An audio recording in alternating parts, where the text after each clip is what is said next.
क्या एक महान कलाकार का अंत इतना एकाकी हो सकता है?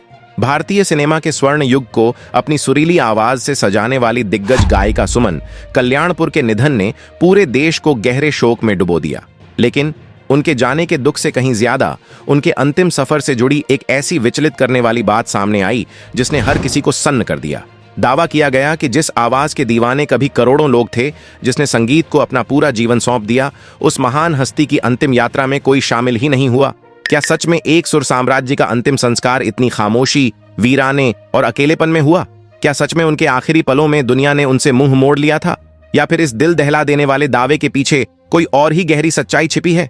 आइए सुमन कल्याणपुर के बेदाग संगीतमय सफर और उनकी अंतिम विदाई के इर्द गिर्द बुने गए इस रहस्य से पूरी तरह पर्दा उठाते हैं। हिंदी सिनेमा का 1950, 1960 और 1970 का दशक भारतीय संगीत का स्वर्ण काल माना जाता है। यह वह दौर था जब एक से बढ़कर एक संगीतकार, गीतकार और गायक गायिकाएं संगीत के क्षितिज पर चमक रहे थे। इस दौर में जहां एक तरफ भव्यता और लोकप्रियता की होड़ थी, वहीं दूसरी तरफ सुमन कल्याणपुर ने अपनी सादगी, समर्पण और पवित्र गायकी से अपनी एक बिल्कुल अलग और अमिट पहचान बनाई। सुमन जी का जन्म ढाका, अब बांग्लादेश में एक बेहद संभ्रांत और कला प्रेमी परिवार में हुआ था। बचपन से ही उनके भीतर संगीत के प्रति एक स्वाभाविक झुकाव था। उनका परिवार बाद में मुंबई आ गया, जो भारतीय सिनेमा और संगीत की कर्मभूमि थी। सुमन जी ने बहुत कम उम्र से ही शास्त्रीय संगीत की विधिवत शिक्षा लेनी शुरू कर दी थी। उनके सुरों में जो शुद्धता और ठहराव था, वह उनकी कठिन साधना और गुरुओं के प्रति उनके आदर का परिणाम था। वे एक ऐसी कलाकार थीं जिन्होंने कभी भी प्रसिद्ध या चकाचौंध के पीछे भागने का प्रयास नहीं किया। उनके लिए संगीत कोई व्यवसाय या नाम कमाने का जरिया नहीं था, बल्कि वह उनकी आत्मा की पुकार थी, एक पूजा थी जिसे उन्होंने जीवन के अंतिम क्षण तक पूरी पवित्रता के साथ निभाया। सुमन कल्याणपुर के करियर का अध्ययन करते समय एक अत्यंत महत्वपूर्ण और दिलचस्प पहलू सामने आता है, जिसकी चर्चा किए बिना उनका सफर अधूरा है। जब उन्होंने पार्श्व गायन की दुनिया में कदम रखा, तो उनके सुरों की बनावट, उनकी आवाज की मिठास और उनके गाने की शैली उस दौर की एक अन्य महानतम गायिका से अत्यधिक मेल खाती थी। कई बार आम श्रोता ही नहीं, बल्कि बड़े बड़े पारखी भी दोनों की आवाजों के बीच अंतर करने में धोखा खा जाते थे। इस आवाज की समानता के कारण सुमन जी को अपने करियर में कई अनोखी परिस्थितियों का सामना करना पड़ा। एक तरफ जहां कुछ लोगों ने इसे उनकी सबसे बड़ी ताकत माना, वहीं दूसरी तरफ इसके कारण उनकी स्वतंत्र पहचान को स्थापित होने में थोड़ा समय भी लगा। लेकिन सुमन जी ने कभी भी इस तुलना को एक नकारात्मक रूप में नहीं लिया। उन्होंने हमेशा इस बात को एक सम्मान के रूप में देखा।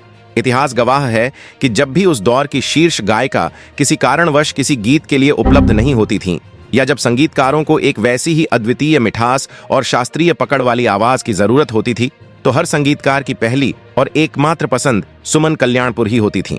उन्होंने अपनी मेहनत और काबिलियत के दम पर यह साबित किया कि वे किसी की परछाई नहीं है, बल्कि उनका अपना एक विशाल और समृद्ध अस्तित्व है। सुमन कल्याणपुर ने अपने करियर में सैकड़ों गानों को अपनी आवाज दी, जो आज भी भारतीय संगीत की अमूल्य धरोहर हैं।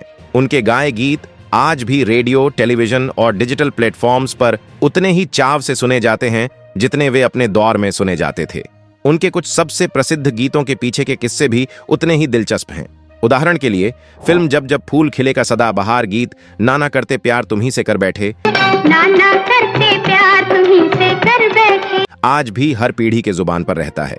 इस गीत में जो चंचलता और मासूमियत सुमन जी ने पिरोई थी, वह अद्भुत थी। इसी तरह फिल्म सांझ और सवेरा का शीर्षक गीत जाने वाले कभी नहीं आते, जाने वाले कभी नहीं आते, या फिल्म दिल एक मंदिर का जूही की कली मेरी लाडली, मुही लागे भली मेरी लाडली, जैसे गानों ने उन्हें हर घर में लोकप्रिय बना दिया। मोहम्मद रफी साहब के साथ उनके गाए युगल गीत भारतीय संगीत इतिहास के सबसे खूबसूरत पन्नों में दर्ज हैं। आजकल तेरे मेरे प्यार के चर्चे हर जबान पर। फिल्म ब्रह्मचारी, तो क्या आजकल तेरे मेरे प्यार के चर्चे हर ज़बान पर, एक ऐसा गाना था जिसने पूरे देश में तहलका मचा दिया था।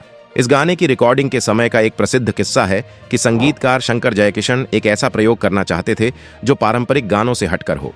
सुमन जी ने अपनी आवाज के उतार चढ़ाव से उस गाने को वह आधुनिकता और ऊर्जा दी जिसकी कल्पना संगीतकारों ने की थी। रफी साहब खुद सुमन जी की गायकी और उनके सुरों की शुद्धता के कायल थे।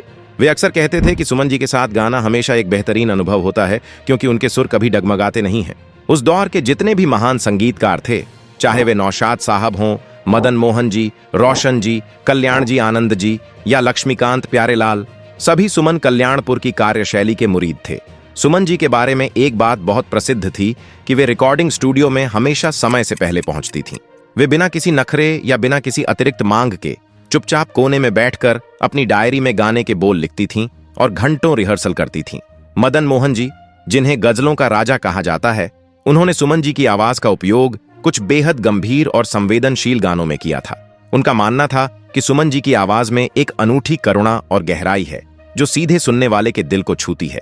वहीं दूसरी ओर कल्याण जी आनंद जी ने उनसे कुछ बहुत ही चुलबुले और रोमांटिक गाने भी गवाए। यह सुमन जी की बहुमुखी प्रतिभा का ही प्रमाण था कि वे एक ही दिन में एक शास्त्रीय भजन और एक आधुनिक रोमांटिक गीत को उतनी ही सहजता और श्रेष्ठता के साथ रिकॉर्ड कर सकती थीं। उन्होंने कभी भी किसी विवाद को अपने पास फटकने नहीं दिया। फिल्म इंडस्ट्री की अंदरूनी राजनीति से दूर रहकर उन्होंने केवल और केवल अपने काम पर ध्यान केंद्रित किया।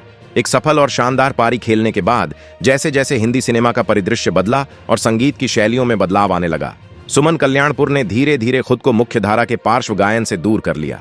यह उनका एक बेहद गरिमापूर्ण और विचारशील फैसला था। वे मानती थीं कि हर कलाकार का एक दौर होता है और नए कलाकारों को मौका मिलना चाहिए। पार्श्व गायन से दूरी बनाने के बाद सुमन जी ने अपनी जिंदगी को बेहद निजी और पारिवारिक बना लिया। वे मुंबई के लोखंडवाला इलाके में अपने परिवार के साथ रहने लगीं। उन्होंने खुद को चकाचौंध, इंटरव्यूज और सार्वजनिक समारोहों से लगभग पूरी तरह दूर कर लिया। इस एकांतवास के कारण नई पीढ़ी के कई लोग उनके बारे में ज्यादा नहीं जानते थे, लेकिन संगीत के पारखी और पुराने प्रशंसक हमेशा उनकी खैरियत की दुआ करते थे। वे अपने घर पर रहकर ही संगीत का रियाज करती थीं, पेंटिंग करती थीं और अपने परिवार के साथ एक शांत और संतोषजनक जीवन व्यतीत कर रही थीं। सार्वजनिक जीवन से उनका यह अलगाव किसी मजबूरी का परिणाम नहीं था, बल्कि यह उनकी अपनी इच्छा थी, क्योंकि वे हमेशा से ही शांत स्वभाव की थीं और लाइमलाइट से दूर रहना पसंद करती थीं। समय का चक्र निरंतर चलता रहता है और जो इस संसार में आया है उसे एक न एक दिन जाना ही होता है। बढ़ती उम्र के साथ सुमन जी को स्वास्थ्य संबंधी कुछ समस्याओं का सामना करना पड़ रहा था। 31 मई 2026 को 89 वर्ष की आयु में इस महान गायिका ने मुंबई में अपनी अंतिम सांस ली और सुरों की यह देवी हमेशा के लिए पंचतत्व में विलीन हो गई। उनके निधन की खबर फैलते ही पूरे देश में शोक की लहर दौड़ गई। राष्ट्रपति, प्रधानमंत्री, विभिन्न राज्यों के मुख्यमंत्रियों और संगीत जगत की तमाम बड़ी हस्तियों ने उनके जाने पर गहरा दुख व्यक्त किया। सोशल मीडिया और समाचार माध्यमों पर उनके गाए गीतों को याद किया जाने लगा। लोगों ने कहा कि आज संगीत के आकाश से एक बहुत ही चमकदार सितारा टूट गया है। उनकी विदाई केवल एक व्यक्ति का जाना नहीं था, बल्कि यह उस स्वर्ण युग के एक बहुत बड़े हिस्से का हमेशा के लिए विदा हो जाना था, जिसकी कमी कभी पूरी नहीं की जा सकती। लेकिन इस गहरे राष्ट्रीय शोक के बीच इंटरनेट और डिजिटल प्लेटफॉर्म्स के कुछ हिस्सों में एक बहुत ही अजीब और परेशान करने वाली चर्चा ने जन्म लिया। सुमन जी के निधन की खबर के साथ ही यह बात फैलाई जाने लगी कि उनके अंतिम सफर में कोई भी शामिल नहीं हुआ। वे अपने अंतिम समय में बिल्कुल अकेली थीं और उनके अंतिम संस्कार के समय पूरा घाट सूना पड़ा था। इस तरह के दावों ने उन लाखों प्रशंसकों को गहरे सदमे और असमंजस में डाल दिया जो सुमन जी को देवी की तरह पूजते थे। यह घटना हमें आधुनिक सूचना तंत्र के एक बहुत ही कड़वे और अंधेरे पहलू से रूबरू कराती है।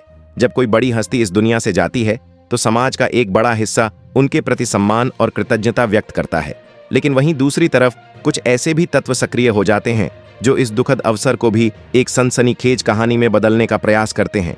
वे जानते हैं कि आम जनता अपने पसंदीदा कलाकारों के प्रति बेहद भावुक होती है। अगर किसी खबर में यह कह दिया जाए कि अंतिम समय में कलाकार के साथ न्याय नहीं हुआ या उन्हें अपनों का साथ नहीं मिला, तो लोग हैरान और दुखी होकर उस खबर की तरफ खींचे चले आते हैं।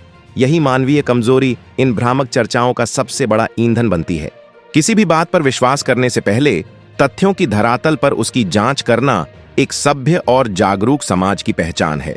जब सुमन कल्याणपुर जी के अंतिम संस्कार से जुड़े इन दावों की गहराई से पड़ताल की गई तो सच्चाई इसके बिल्कुल विपरीत और बेहद गरिमापूर्ण सामने आई। वास्तविकता यह है कि 1 जून 2026 को मुंबई के सांता क्रूज श्मशान घाट पर सुमन जी का अंतिम संस्कार बेहद सम्मानजनक और पारंपरिक रीति रिवाजों के साथ संपन्न हुआ।